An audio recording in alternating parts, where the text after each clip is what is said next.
Greetings, everybody. Season's greetings, because we're in December.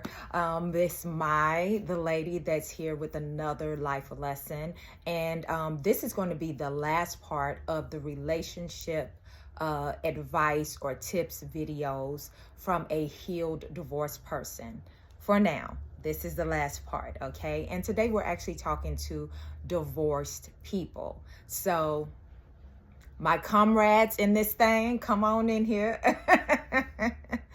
Come on in here and let's chop it up and discuss. If you haven't already, please subscribe, please like, please comment, please share. You see, we're on the ground floor of things. We do not despise small beginnings, but I am committing to be as consistent as possible with sharing these life lessons, because I think they're valuable and I hope that you find them valuable as well. So I have my notes as usual, and I want to get right into it, but I want to say that with being divorced, for me, I've been divorced for over a decade now, so I'm kind of far off into this thing, right? But you have those individuals who are newly divorced, okay? You just went through the divorce. It's just been finalized. And I do want to make the distinction that it doesn't matter how long you were separated. The clock starts officially ticking once you are officially divorced. If you don't know by now, there is something that happens when it is official. There's something that happens when it's official, and you don't really realize that it's going to happen, but it's almost like, you know how they say that this thing is spiritual. It is when you make a covenant, you make a vow, you make vows, we exchange vows when we get married, right? When those vows have been broken, or the relationship, the marriage has been broken, and it is now officially broken, okay, based on the paperwork, the state, all this kind of stuff, there is something that you begin to feel and experience, and I don't know if I can fully verbalize it at this moment because it has been such a long time, and maybe I should have went back into my journals prior to doing this video, but we're gonna keep it going anyway. But there is something that happens, and if you can attest to that, leave a comment below. Was there something that shifted or that you experienced after it was actually official, regardless of how long you were separated? Let me know. I know that definitely happened to me. It was unexpected. I'm thinking I've been separated for a couple of years, and at this point it had gotten a little ugly, you know what I mean? So there was no, I would say no remorse that I wanted it to be done. But even with that, and having that genuine, authentic feeling and position, I think it is that kind of nail in the coffin death experience, right? They say divorce is a type of death. So you may go through those stages of grieving anew. Like you go through it usually initially in separation, but when it is officially over, especially if it's been years in between when you left the household, or that person left the household, to when it's officially over, I think that's another level of what my first tip is, which is acceptance. Acceptance.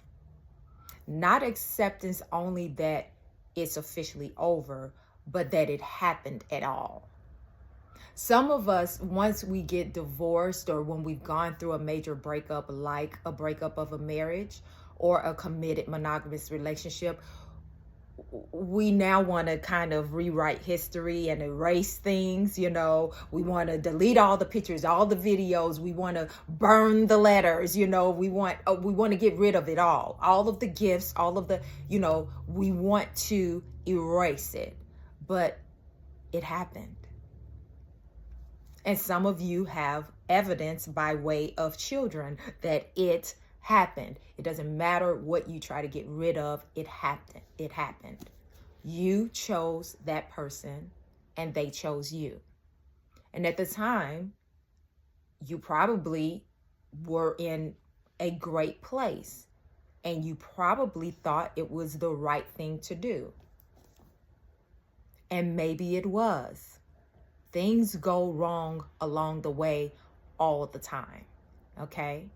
So acceptance that it happened and now it's officially over.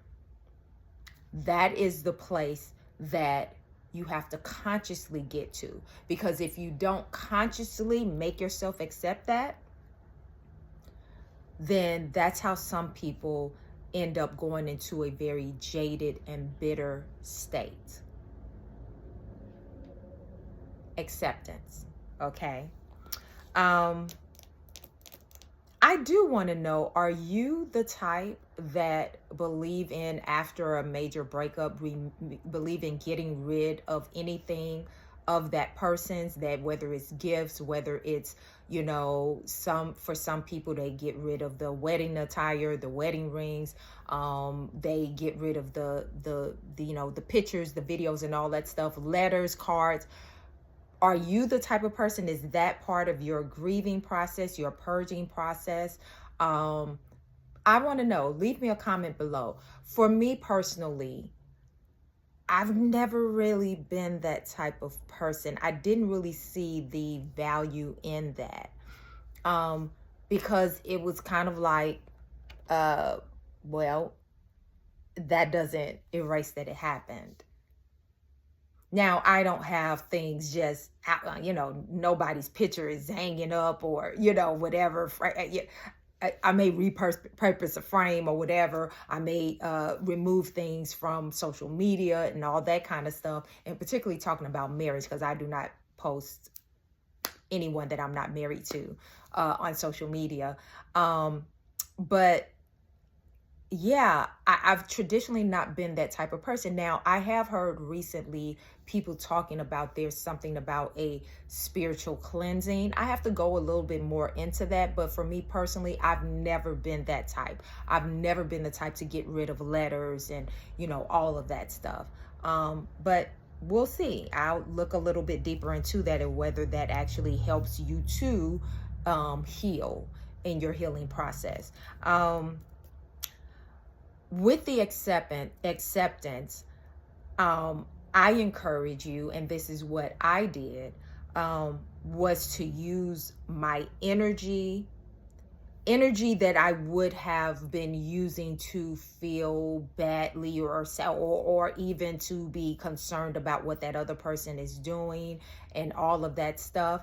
I use the energy to focus on my relationship with God, as I spoke about before, my relationship with myself, okay?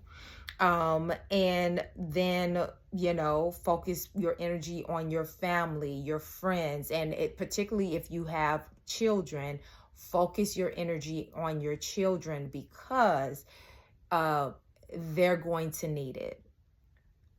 You are not the only one that went through the divorce. Your children are going to need the support, the healing, all of that. They were there with you in the marriage, in the situation, and they're now going through the divorce with you, even though they're not the ones getting divorced. So focusing energy on your loved ones to not only receive the support, but to give the support, particularly to any children involved. And I am not leaving out adult children. I think that, and I was having a conversation with a family member recently where I was like, I don't know which is worse.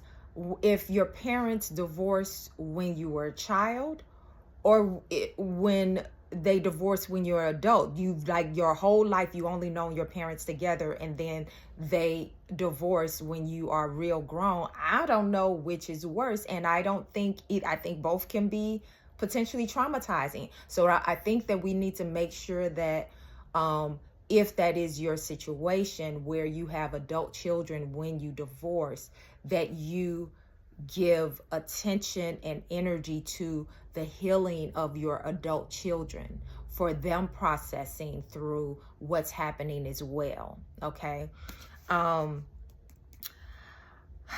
Speaking of children, besides the healing part, the supporting part, leave them out of it.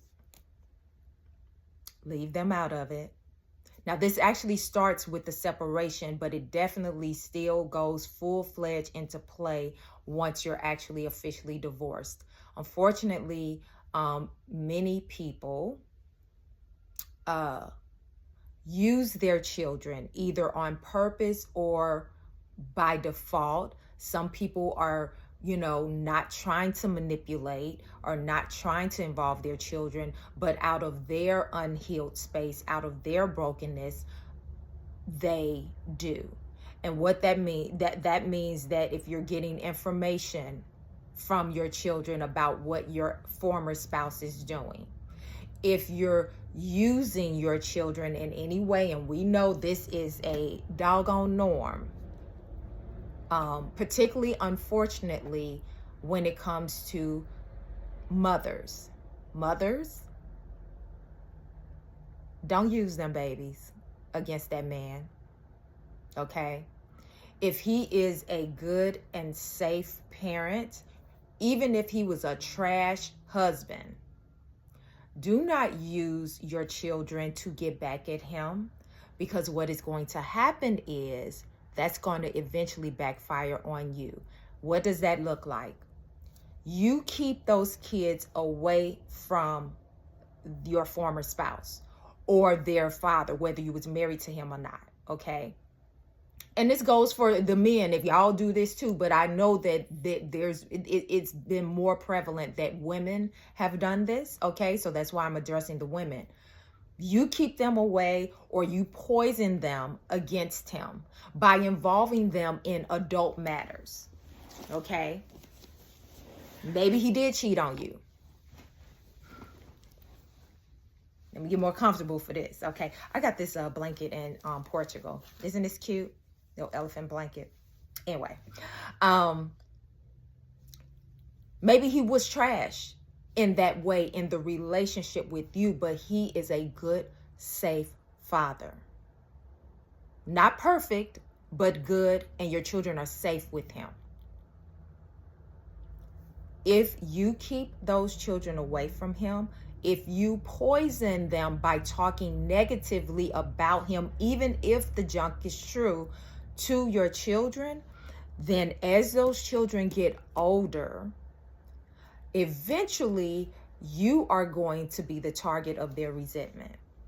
Once they start getting more of a few, real, all the other information of how they could have grown up having a relationship with their father, or if it's the other way around, relationship with their mother, and you have poisoned the relationship out of your own hurt, pain, and bitterness, that he was legitimately trash to you, and that you used the little power that you had that could affect him, which was through his children, I'm telling you, 99% of the time, it backfires on that parent that does that. And now here you are in your elder years, and now you're having to answer to your mature children that are now are able to see things for themselves and to understand more. And now here you are. Your relationship with your child is damaged. Don't do it. Make the decision from the beginning that regardless of what happened between you and that former spouse, that you are going to do what's best for those children, both of you, okay? Don't be trying to get information out the kids if they happen, because that's what, especially if they're younger kids, they're probably going to talk about, oh yeah, at daddy's house we did this, we did that, blah blah blah, oh really? Well, who went with you all? Really? What was her name? Stop it. Stop it. I know. Stop yourself. You don't need to even be put, even if you're curious, even if you want to know, even if whatever. Same thing, fathers trying to get in front, trying to see who she got around my kids. Are you really concerned about who she got around your kids? Or are you concerned who's around her? Stop it. Stop it. Be real with yourself. The longer you go down that track with impure intentions, the longer you're going to prolong your healing process, your true healing process for yourself and of the relationship. Again, in this situation, if it's co-parenting, okay. Yeah. I reiterate, don't talk badly about your former spouse to your children or around the children, because they're picking up everything. They're picking up everything. If there's something negative about their parent that they need to know, trust me, they'll experience it. They'll find out. They don't need that from you, because that's still their parent. That parent is a part of them. When you do that, it does something psychologically and spiritually to them, because that parent is a part of them. And some of you also have taken out your frustrations on the children against your former partner. Please, listen. If you're doing that, stop it. I talked about therapy in the go get some therapy. It is not your children's fault. You chose that person. Take responsibility and accountability for who you chose. If now they turned out to be a trash partner, but they are the parent to your child, then out of honoring that, you have to move a certain way. Do not damage your child out of a choice you made. Okay? Moving on.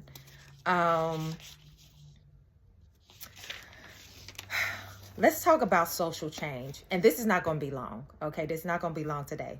We'll try. Social change. When you go through a divorce, there are going to be social changes. The people that you hung out with as a couple, when you now become a single person, there are some people, they feel like either they have to choose between you and your spouse. And usually those choices are based most on like who they knew first. Okay, even if they became real tight and cool with you and that became your friends as well, that happens all the time. But usually people feel like they have to choose. Okay, don't be offended or angry. It's awkward for everybody. Understand that. It is awkward for your friend group. It is awkward for everyone when someone in your circle goes through a divorce. Okay. And you know, usually if you got upstanding, you know, people and friends, you're not trying to, you're trying to balance everything. You want to be there for both of them. You may love both of them. But the bottom line is there are people that are going to make a choice between you and your spouse in terms of who they're going to keep a relationship with. And sometimes it's a subconscious choice. Maybe it's not something that they consciously do. Don't be offended. If you have not already experienced it, I'm giving you a heads up that this is what happens with divorce. Also, sometimes you may be the one to make the choice to pull back.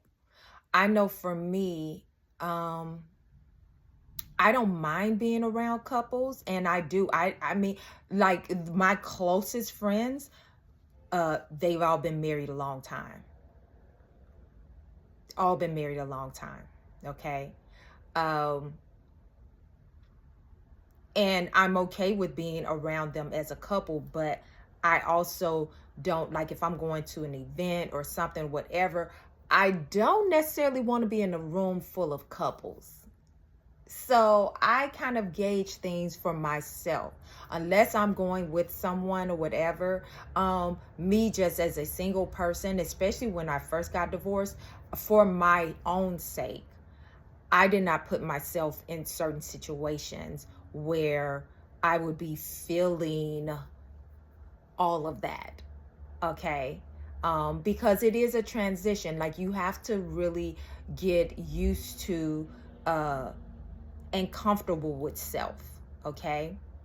And initially you may lean a lot on friend groups and, family and everything, but eventually you're going to have to face yourself. And especially if some people, once they've gone through one divorce, they don't want to get remarried.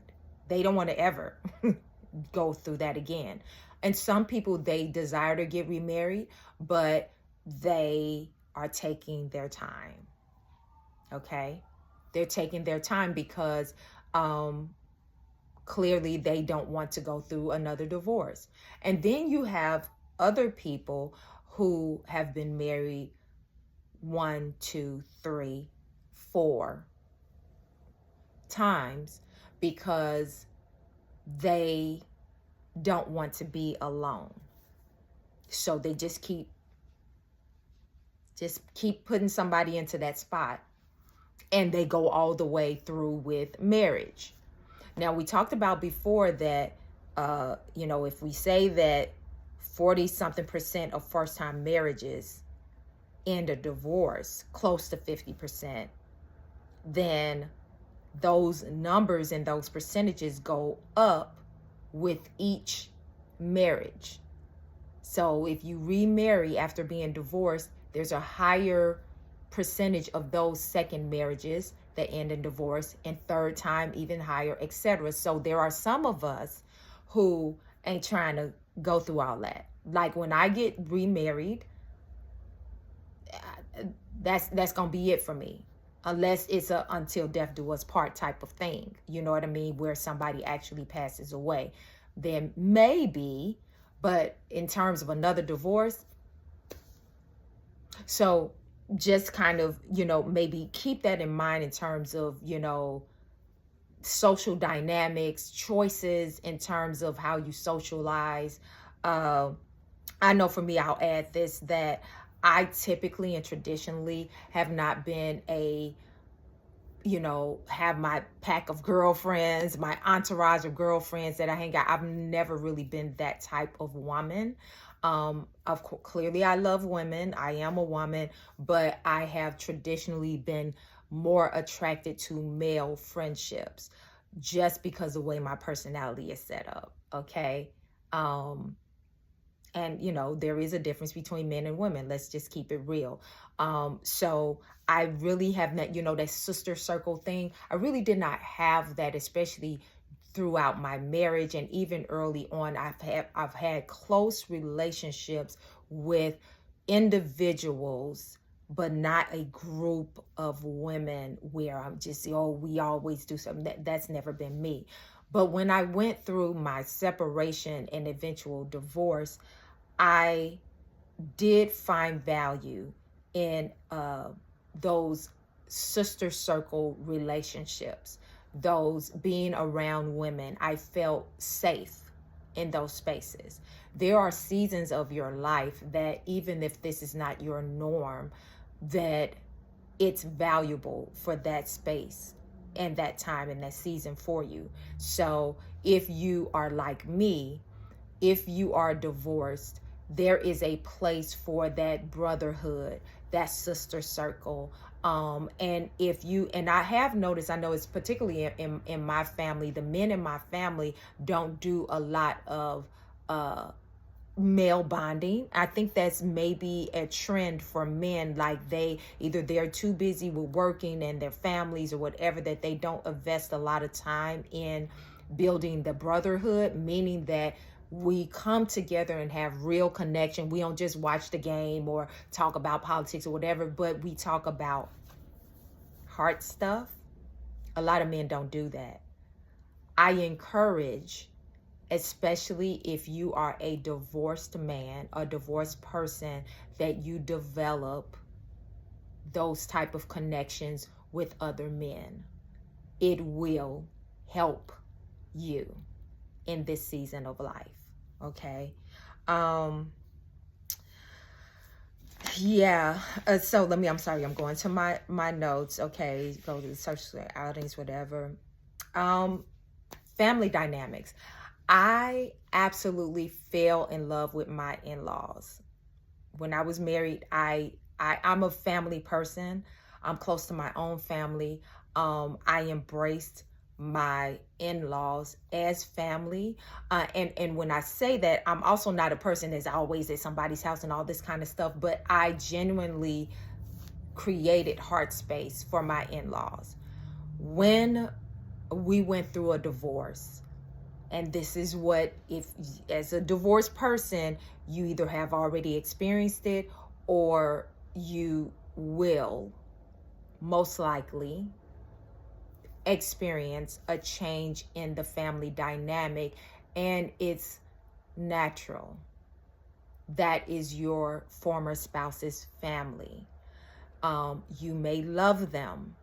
You may have made plans with them, nieces, nephews that you are planning to be at all their graduations and their weddings and, all their events, and you may try initially, but eventually, don't be crushed. Or I think my bottom line point is, and I'm sorry if I'm bumbling, but I'm really trying to get clear on what I'm trying to communicate, which is, do not be angry at the changes, because not only your life with your direct spouse is going to change, but your friend circle, your family dynamics, the plans, the future plans, they change once divorce happens.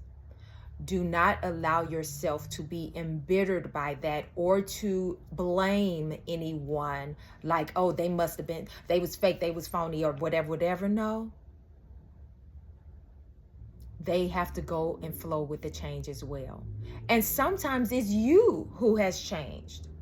Sometimes you did not feel comfortable continuing to reach out or continuing to try to show up or whatever. Maybe it was you because you didn't want to maybe run into your former spouse, even though you were welcome by the family. You know what I mean? These are some things that you have to reconcile within yourself. For me, I will always look, I call them my forever family. I don't have as much interaction with them, but that's my forever family. There's nothing that can break that in my heart. And I feel like that is mutual, but it is different.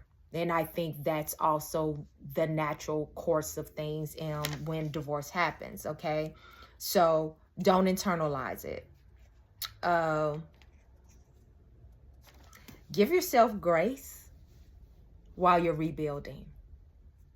I talk a lot about healing and grace because those two concepts, ideas, have been a saving grace for me personally, and what I have to constantly remind myself to give myself.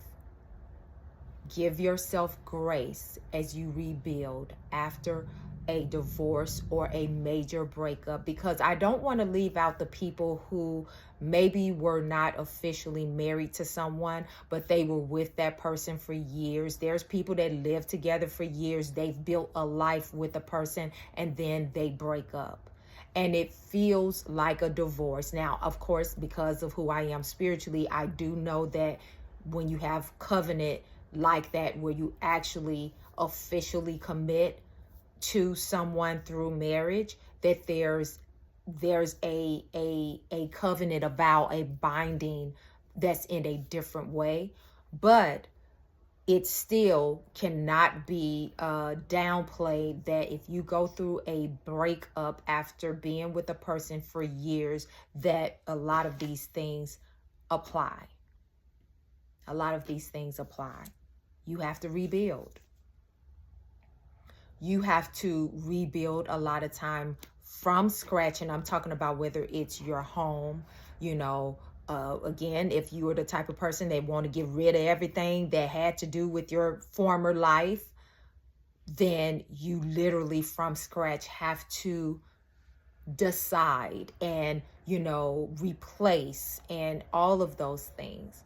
You have to rebuild yourself emotionally. Sometimes you have to rebuild your confidence. You know, sometimes you have to rebuild your trust in yourself and your own decision making. Okay? Have grace for yourself. You have to rebuild financially. That is a big one after you go through a divorce. Some people never recover after a divorce. And sometimes that is some people's motivation for let me repartner because I need some help up in here. Sometimes, unfortunately, people have that as their motivation. They need another person financially.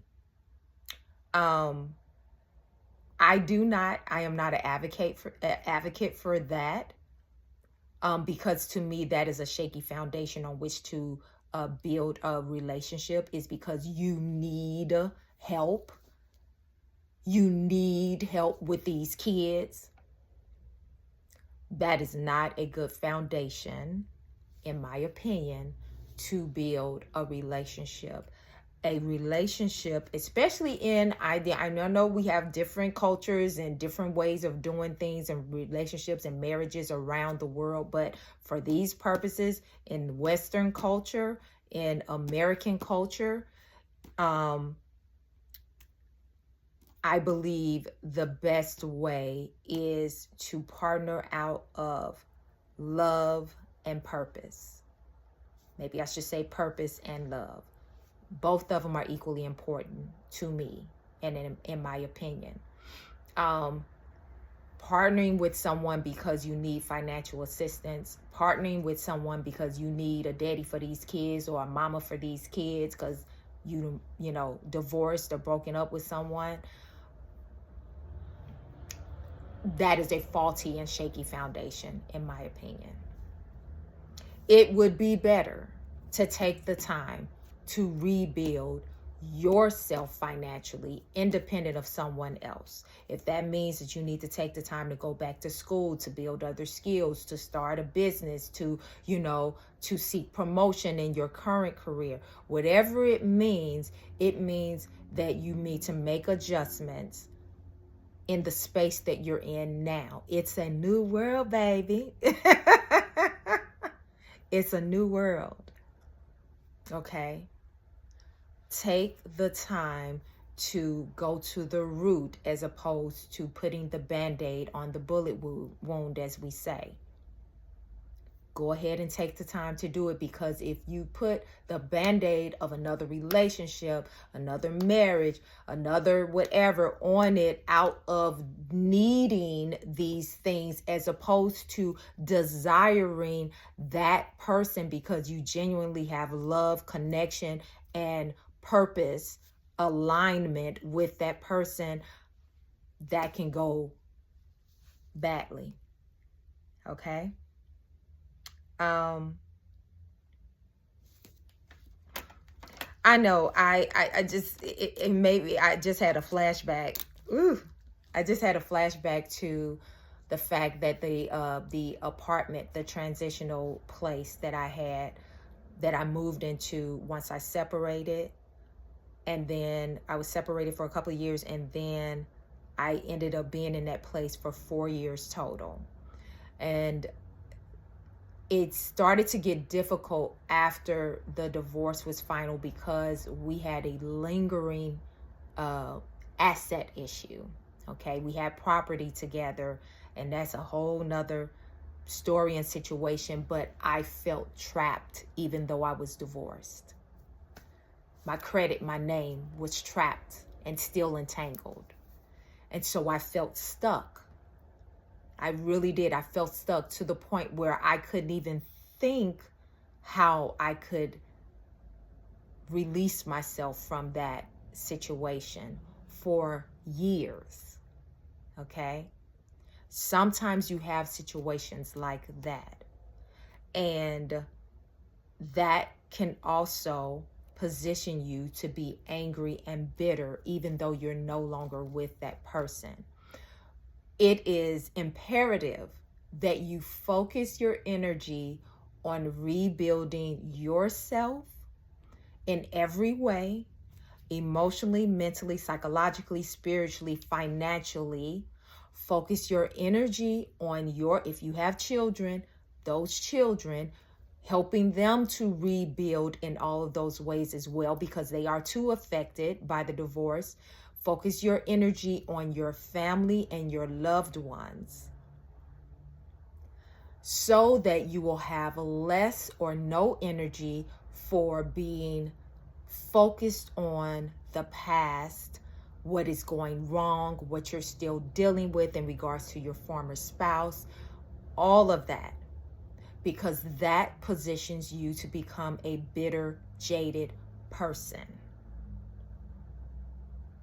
which will make you longer to be stuck in negativity. Okay? The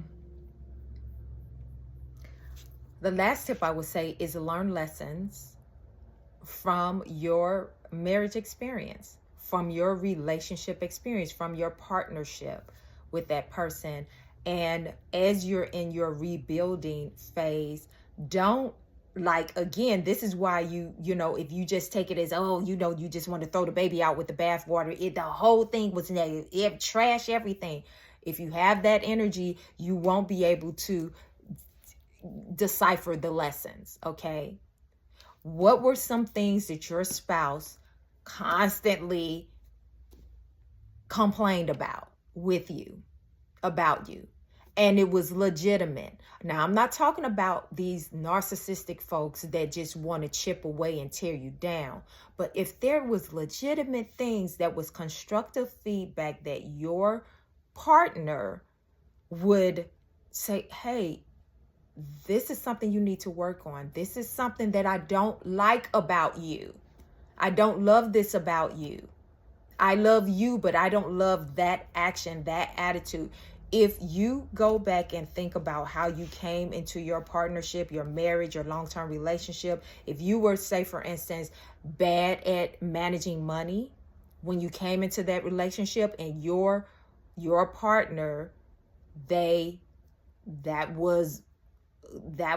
identified that as a chink in your armor, and they would, address that with you, especially if they were good at it. So therefore they had to be the one to kind of manage the money because you weren't good at it, or sometimes you would sabotage things because of your bad money management. If you are now divorced or broken up with that person and you still bad at money, okay, you ain't got time to be focusing on what they doing or who they hanging out with. It. You need to get on becoming a better you. You should not go into another relationship still being bad at money. You need to grow through that. That's just an example of if there are things that you know that you should be working on to be a better person, this is what in your unmarried state you should be doing. If there's things in terms of discovering your purpose, if you were so involved with or wrapped up in just being in the role of a wife or just being the role of husband, and you were just going through the motions after a while, and you still at whatever big age you're at don't know who you are or what your purpose is, why you're on this planet, this is what your energy should be focused on. And that begins with your relationship with God. Why am I here, God? What am I supposed to be doing now in this season of my life? I ain't telling you what I heard. I'm telling you what I know. This is what I'm walking out right now. Some of this is what I have walked out because I have been divorced for a while. I do plan to get remarried, but what did I learn about being a wife the first time? What did I learn? What have I grown through so that when I do remarry, that I am bringing a better, much better version of myself into that marriage than I did previously. So I want to just encourage you, for those of you who are divorced, keep growing, keep going. Don't give up on love. Divorce is incredibly painful, as you know.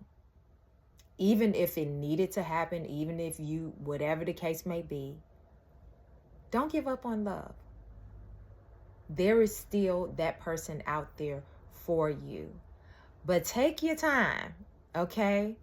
We're not trying to do these, bumping your heads on the same brick wall multiple times, which in essence, to me, when you get married and divorced, that's essentially what you're doing, because something is either the way you're picking who you're marrying or things about yourself that you are not working on changing, healing, all of that. Take your time and then pray to God that you connect with the right person and be open to that.